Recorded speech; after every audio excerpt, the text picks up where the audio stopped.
Berlin is bleeding. Not in the way a city bleeds when war comes suddenly, visibly, with rubble in the streets and silence where there used to be noise. Berlin bleeds the other way, the slow kind, the kind that takes years to notice and decades to admit, the kind where the money disappears quietly, the talent follows without announcement, and the politicians keep talking about the future, while the present quietly collapses beneath them. 40 billion euros. That is the size of Berlin's debt today. 40 billion euros in a city of just under 4 million people. A city that was supposed to be the comeback story of the 20th century. The phoenix that rose from division and ruin to become the creative capital of Europe, the startup hub of the continent, the place where artists, coders, diplomats, and billionaires all wanted to be at the same time. That was the promise. That was the brand. And if you want to understand how a city goes from symbol of resurrection to symbol of fiscal collapse in a single generation, you need to hear this story, because it is not just about Berlin.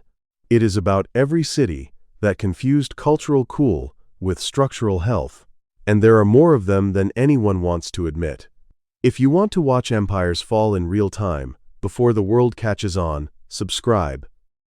We document the decline that most people refuse to see. 40 billion euros did not appear overnight. Berlin did not wake up one morning and find itself bankrupt. What happened was slower and, in many ways, more damning, because the signs were always there. The cracks were visible for anyone willing to look past the rooftop bars and the gallery openings and the headlines about Berlin being the new capital of European cool. What was happening underneath that image was a financial structure so fragile that one serious shock, one global crisis, one war in a neighboring country, one spike in energy prices was always going to expose it completely. This is that exposure.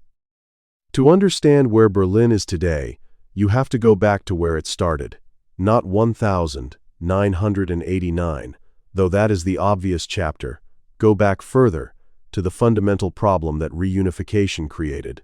When the Berlin Wall fell, the city that emerged from that moment was not the prosperous, unified metropolis that the celebrations suggested. It was two broken halves being fused together with federal money and political optimism. West Berlin had survived for decades as an artificial economy heavily subsidized by the West German government, existing as a geopolitical symbol more than a functioning economic engine. East Berlin had been the capital of the German Democratic Republic, built on a command economy that collapsed the moment the wall came down. What reunification produced was a city-sized liability, masquerading as a city-sized opportunity. The subsidies that had kept West Berlin alive were not going to be there forever. The industries of East Berlin were not going to survive transition to a market economy. The population, instead of growing, started shrinking. Between 1989 and 2000, Berlin lost roughly 300,000 residents. The tax base contracted, the costs remained, and the debt started climbing. But here is where the story takes a turn that most people have forgotten. In the early 2000s, Berlin was genuinely on the edge of state insolvency. The city-state government went to the Federal Constitutional Court in 2006, arguing it was so deep in debt it needed an emergency federal bailout. The court rejected the claim. Berlin, the court essentially said, had created its own problems through years of fiscal mismanagement and was not yet at the extreme threshold for federal rescue. The city had to find its own way out. The path it chose was not structural reform. It was branding. Berlin decided it would become Europe's coolest city. And for a while, remarkably, it worked. The low rents, a direct consequence of economic depression and population loss, attracted a generation of creatives, artists, and musicians from across Europe and beyond. The abandoned warehouses of East Berlin became the most famous nightclubs in the world. The startup ecosystem began to grow. Zalando launched there, SoundCloud, N26. For a decade, roughly from 2005 to 2015, the narrative of Berlin as a comeback city was not entirely fabricated. It had real foundations, but it also had a fundamental flaw. Cool does not pay taxes. Art does not fund infrastructure. A city cannot run on vibes and venture capital alone, and the structural problems that had defined Berlin since 1989 had not been solved. They had been aestheticized. The debt was still there. The revenue base was still thin. The public services were still chronically underfunded. And the political culture that had driven the original fiscal crisis had not changed. It had just found a better story to tell. And here is where it gets genuinely unsettling. Because just as Berlin was beginning to believe its own mythology, just as the international press was writing pieces about how this was the greatest urban turnaround in modern European history, the numbers told a completely age-in-face, different story. By 2023, Berlin's public debt stood at approximately 40 billion euros. The city was spending more than it was bringing in every single year. Infrastructure was deteriorating. Schools were crumbling. The BER airport, the new international airport that was supposed to be the crown jewel of the new Berlin, had famously become one of the most expensive construction disasters in German history, plagued by years of delays and cost overruns that added billions to a budget that could not absorb them. The airport that was supposed to open in 2011 finally opened in 2029 years late, billions over budget, and into a world that had just been locked down by a global pandemic. If you have studied how empires fall, you recognize this pattern immediately. It is not one catastrophic failure. It is a series of smaller failures that compound quietly, each one making the next one harder to survive. Rome did not fall because of a single barbarian at the gate. It fell because the infrastructure had been rotting for decades, because the tax system had become too corrupt to fund it, because the political class was more focused on its own survival than on the structural health of the state. Berlin is not Rome. But the patterns rhyme in ways that should make anyone uncomfortable. The BER airport is the most visible symbol of Berlin's dysfunction, but it is not the only one. The city's public transport network, the BVG, runs chronic deficits and has been the subject of years of complaints about reliability and maintenance. The road infrastructure has deteriorated so visibly that in 2023, the German Automobile Club ranked Berlin among the worst cities in Germany for road quality, a ranking that would have seemed impossible to imagine for a major Western European capital a generation ago. The city's schools are understaffed, underfunded, and physically deteriorating at rates that have become a political scandal. A 2022 report found that Berlin needed somewhere between 4 and 5 billion euros just to bring its school buildings up to an adequate standard, and the money simply did not exist. But if patterns like this fascinate you, and they should hit the like button now, it tells the algorithm to keep this kind of investigation alive. Here is what makes Berlin's situation different from a simple story of mismanagement. Here is the structural reality that nobody in the mainstream press wants to confront directly. Berlin has a fundamental economic problem that no amount of cultural branding can fix. It is the capital of the largest economy in Europe, and yet it generates roughly half the GDP per capita of cities like Hamburg or Munich. It is the political center of a nation that for decades ran the most disciplined fiscal policy in the Western world, and yet it consistently ranks as one of the most indebted city-states in Germany. The federal government sits in Berlin. The Bundestag is in Berlin, the Chancellery is in Berlin, and the city around all of that political power is, by almost every economic measure, underperforming every major German city it should be leading. Why? The answer is more uncomfortable than most analysts want to state plainly.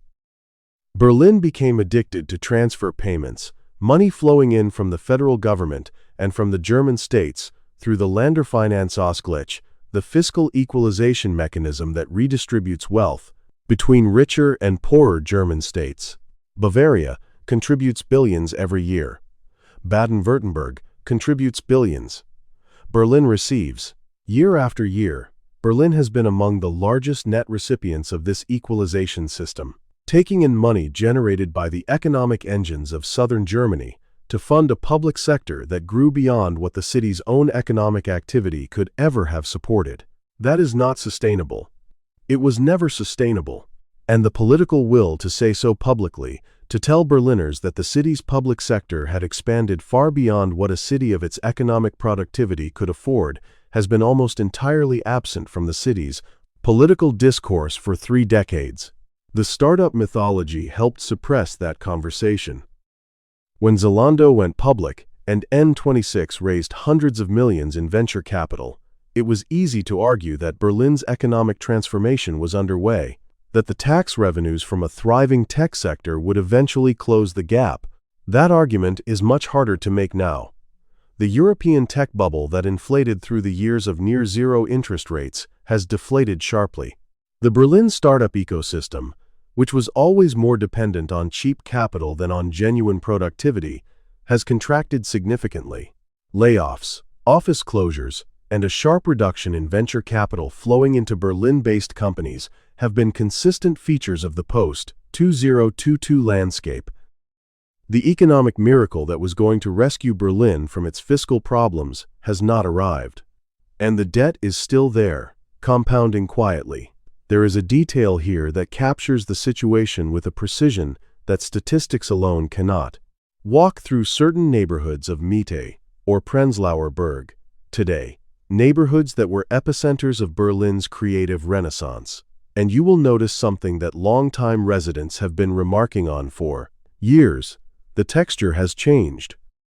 The independent bookshops and small galleries and cheap restaurants that made those neighborhoods what they were have been replaced, not by the luxury boutiques and high-end restaurants that would suggest a city moving up the economic ladder, but by something more ambiguous: vacancy, temporary installations, businesses that open and close within a year, a transience that tells you the underlying economics are not working.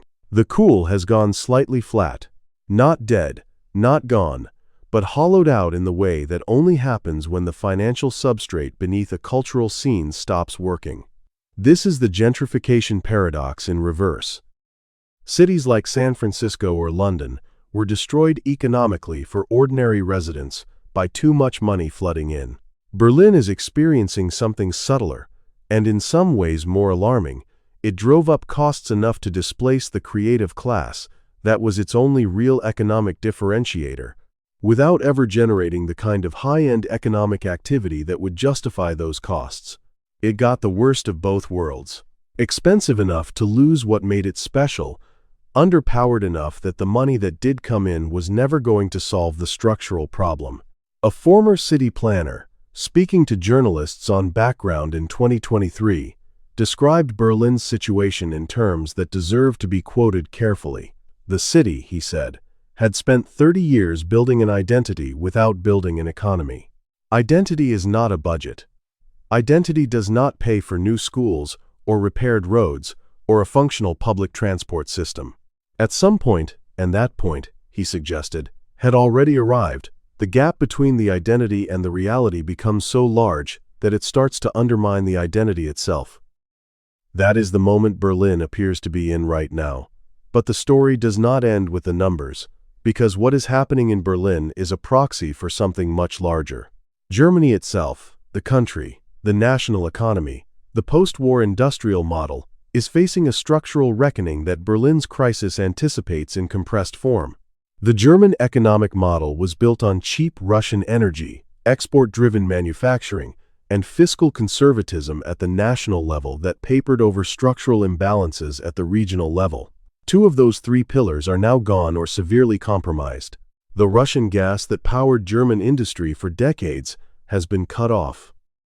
The export markets in China that absorbed German cars and machinery for a generation are slowing, and Chinese manufacturers are now competing directly with German companies in segments electric vehicles most prominently, where Germany assumed it would always lead.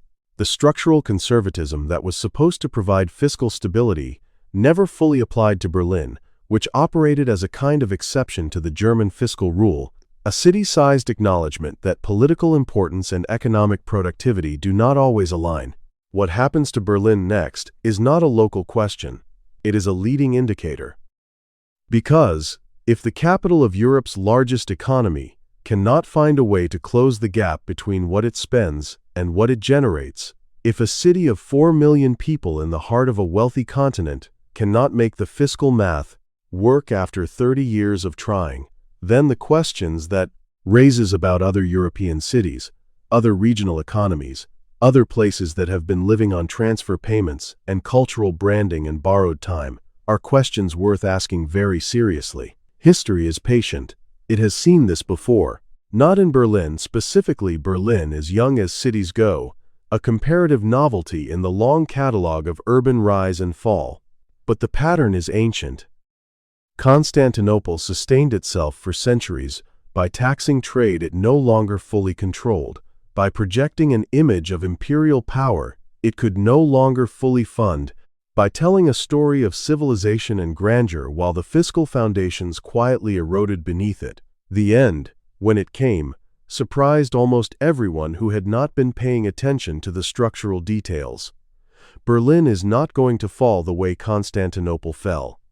But the principle is the same. Cities do not fail because their identity collapses. Their identity collapses because their structure fails. And for Berlin, the structure has been fragile for a very long time. There is one more layer to this story, and it is the layer that most directly affects the people who have been asking the question. This video started with who have been watching Berlin from the outside, considering it as a place to live, to invest, to build a life in. Because the fiscal crisis has begun to produce effects that are no longer abstract. They are visible in daily life in ways that matter. The city's ability to attract and retain high-income residents and businesses has started to decline. The property market, which saw extraordinary price growth through the 2010s, has cooled sharply. Berlin was one of the European cities most severely affected by the interest rate increases of 2022 and 2023, with property prices falling significantly from their peaks. For a city that needs its tax base to grow, a contracting property market is particularly damaging. High-income professionals, who were already considering whether Berlin offered the quality of life its costs implied, have begun to reconsider. The clean energy company Siemens Energy announced it was expanding its headquarters in Munich rather than Berlin. SAP, Germany's most valuable technology company, is based in Waldorf, not Berlin. The startup ecosystem that was supposed to anchor Berlin's economic future is smaller and more fragile than it appeared at its peak. The people leaving are not making statements. They are not giving interviews or writing op-eds about why they chose somewhere else. They leave the way water finds another path quietly, individually, each decision rational on its own terms, collectively adding up to a pattern that is only visible when you look at the aggregate numbers. Net migration into Berlin has slowed. The young European professionals who drove the creative economy of the 2000s and 2010s are now looking at Lisbon, Warsaw, Tallinn, and Barcelona with the same hunger that once drove them to Berlin. The city's comparative advantage, cheap rents, cultural density, that particular atmosphere of freedom and possibility, has been partially eroded. And the fiscal constraints that have plagued Berlin since reunification mean that the public investment needed to upgrade the infrastructure and services that would justify higher costs cannot currently be funded. The spiral, once it starts, is hard to stop. Cities that lose residents lose tax revenue. Cities that lose tax revenue cut services. Cities that cut services lose more residents. Detroit ran this playbook for 40 years before the bankruptcy filing in 2013 made official what everyone already knew. Berlin is not Detroit. The economic contexts are different. The national safety net is different. The political stakes are different. But the underlying logic of a city spending beyond its means, while its revenue base grows more slowly than its obligations, is not geography-specific. It is arithmetic, and arithmetic does not care about cultural reputation. We started this investigation asking how a city goes broke. The real answer is the same way everything else does. Gradually, then suddenly. First, the decisions that are too painful to make get postponed. Then the debts from the postponement accumulate. Then the interest on the debts starts consuming the budget. Then the services start failing. Then the story starts fraying. Then the people who have options start exercising them. And then the city that was supposed to be the future starts looking, in certain lights, at certain hours, unmistakably like the past. Berlin is not there yet. But it is close enough to the edge that the people paying attention are no longer pretending the 40 billion euros is just a number. Every empire has a moment when the gap between the story it tells and the reality it lives becomes too large to bridge. Berlin has been telling the story of resurrection for 30 years. The bill for that story is now due. Empires do not fall in a day, they fall in patterns. And if you have watched this far, you already see the pattern. Tell us in the comments which city you think we should investigate next. We read every suggestion. And subscribe, because the next chapter of Empire Falls is already loaded.